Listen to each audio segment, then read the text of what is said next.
So in today's video, I built this using the cheapest e-bike that I can find on the internet. And I'm gonna show you exactly how I did it.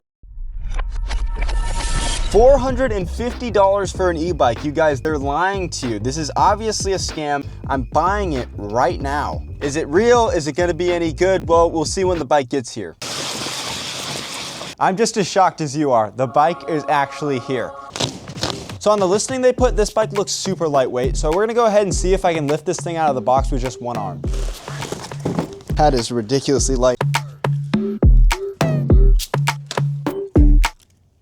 There's so much grease on this bike, it feels like melted candy. QNUT bike, more like grease bike. I think it's done though. That was like 20 minutes. Oh shit, this thing is tiny. Oh my God, I might be too big for this. Hey, you know what? It's honestly not a bad looking little bike. It basically just looks like a normal mountain bike. Without this battery in the middle of the frame, you wouldn't even be able to tell that it's electric. This is the most simple e-bike you could possibly buy for $400. And of course, as you know, it's not gonna stay simple for long because I have over $1,500 worth of upgrades that I'm gonna be putting on this bike in today's video. But first, let's go ahead and get a benchmark by testing this bike's stock performance. Okay, so starting off by just pedaling in the highest gear mode, I'm gonna go ahead and see how fast I can get this thing to go. Could definitely go a little faster. Looks like we're topping out around 18 miles per hour. But we're gonna go ahead and turn on the power and we're gonna see how fast we get. All right, let's go. Come on, little e-bike. Oh God, a car's coming behind us. Okay, 17, 18, 19, 20. Come on. Looks like this thing just goes 20 miles per hour. Actually not too bad for $400. Seems to work pretty reliably. And now we're gonna go ahead and upgrade the shit out of this bike. Remember when you used to be in the car and your mom would tell you that you had food at home? Well, today I did the e-bike equivalent of that, because instead of ordering our upgrade kit, I simply scavenged my e-bike collection to find the parts that I needed. Unfortunately, I could only find a motor and a battery, and I needed a controller. So after texting a few of my buddies who I knew had e-bike parts, eventually one of them responded. But there was a problem. The controller he had brought was absolutely massive. You know what else is still massive in today's economy? The low taper fade meme. I mean, it's still huge. And anyways, back to the video. Guys, this is a 72 volt Saviton controller, and it is going to make this bike possibly too powerful.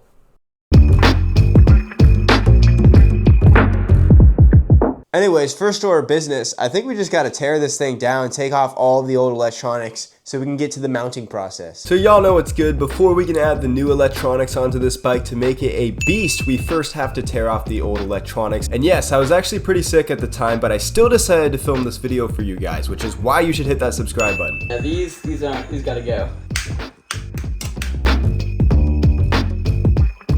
Crazy, because after all that, here's our stripped bike. Dear God, he's naked, but it's okay because I have this nice warm 72 volt 20 amp hour lithium ion battery, which I'm gonna throw into the frame of this bike, and it's conveniently triangle shaped. Look at that, so it fits nicely in here.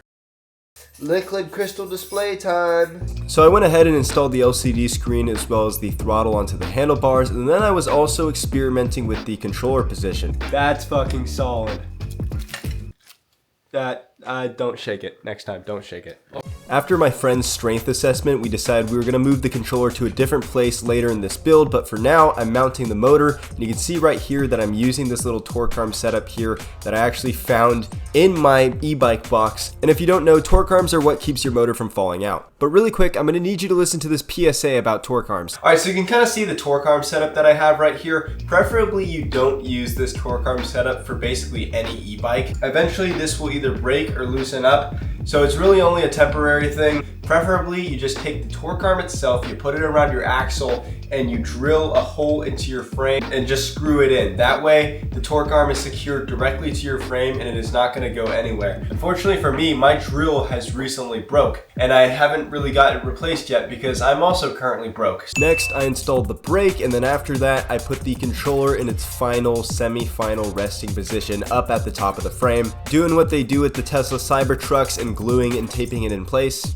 Now we're actually getting close to getting this bad boy on the road. We just have to wire this bad boy up and make sure everything's connected. Fortunately, e-bike kits are super easy to wire up, unlike the electronics for the electric K-truck that I'm building on this channel, so stay tuned for that. Wow, you guys, would you look at this? That's pretty nifty. I actually haven't seen this display design before. This is actually pretty cool. Anyways, this is what it looks like. And before we can even twist this throttle, we have to run our Hall sensor test. So the Hall sensor test is essentially how you pair the motor and controller together. And once we finish that, we're pretty much ready to go.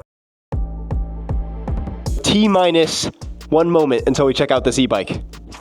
All right, moment's over. We're checking this bad boy out. This is the official stupidest bike you have ever seen on the internet.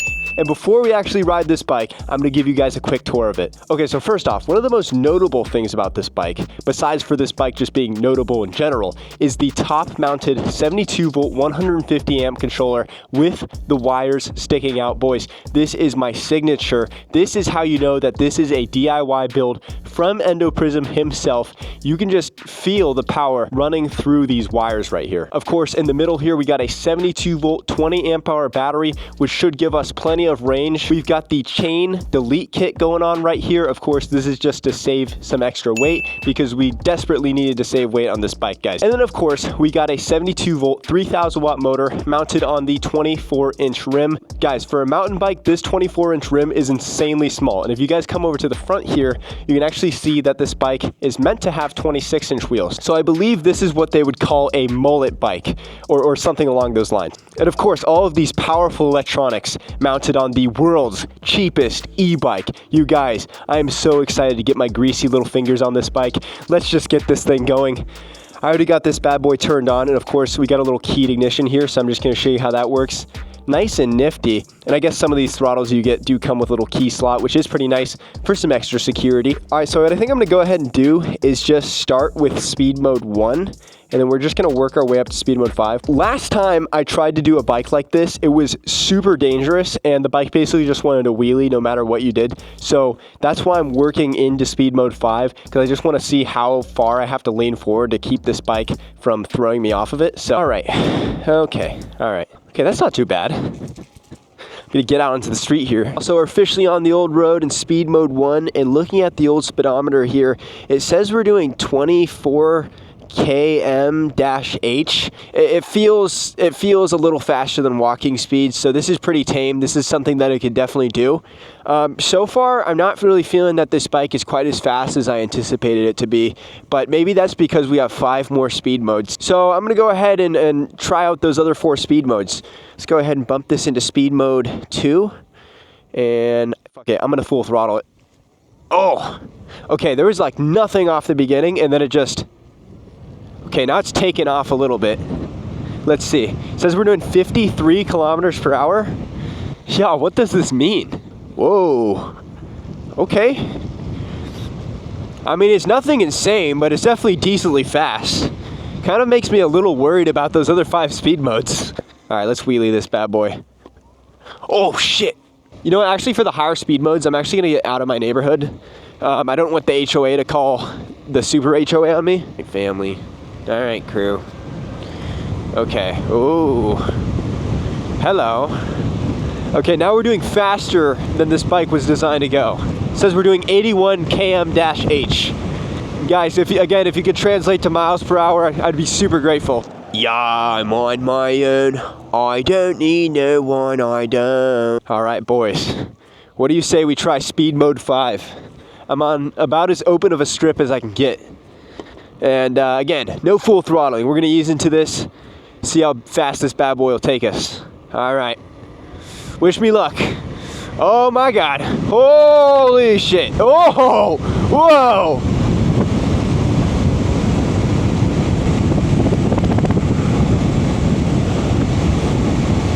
Oh, that had to be at least 50. What the hell? Oh my God. See, the real question is though, can this bike go off-road? See, these are the questions that everybody asks, but nobody wants to answer, and I'm gonna answer this right now. All right, holy crap. Okay, we're gonna make it up this curb. Oh, that's bad. Oh, that's bad, holy shit. I guess it depends on the base mountain bike that you're using. I don't think this one was made for off-road trails. Really quickly, I just want to tell you guys, this thing is like the most dangerous creation that I've ever made. Probably more dangerous than the first time I did this. and you guys probably should not be doing this yourselves. And I know that's not gonna stop you. I know you guys are gonna do it anyways. And I just wanna tell you this, if you're gonna do it anyways, just make sure to basically replace everything on the mountain bike that you're upgrading with these electronics with different components except for the frame. The frame is fine because it's gonna fit your battery and maybe you can mount your controller to the top, but everything else has gotta go. You need bigger, heavier forks, you need a bigger, heavier front wheel, more heavy duty brakes, you're gonna need a bigger seat, you're gonna need weighted handlebars just to keep this front wheel down. And another tip is maybe try to run less power, or at least maybe a motor that reaches the same top speed with less torque, because this is almost too much. Like if you get on this thing and you just aren't even thinking about it and you hit the throttle, this thing will shoot into oblivion. It'll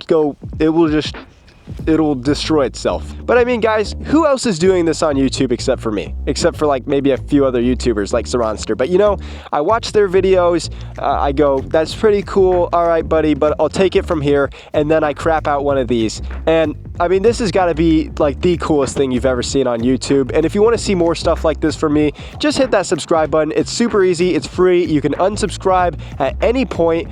Also, if any of you guys are looking to buy the e-bike that this build is based off of, make sure to go ahead and check the link in the description down below and my discount code, and you'll actually get some money off on your order. And without further ado, I'll see you guys soon in the next one. Later.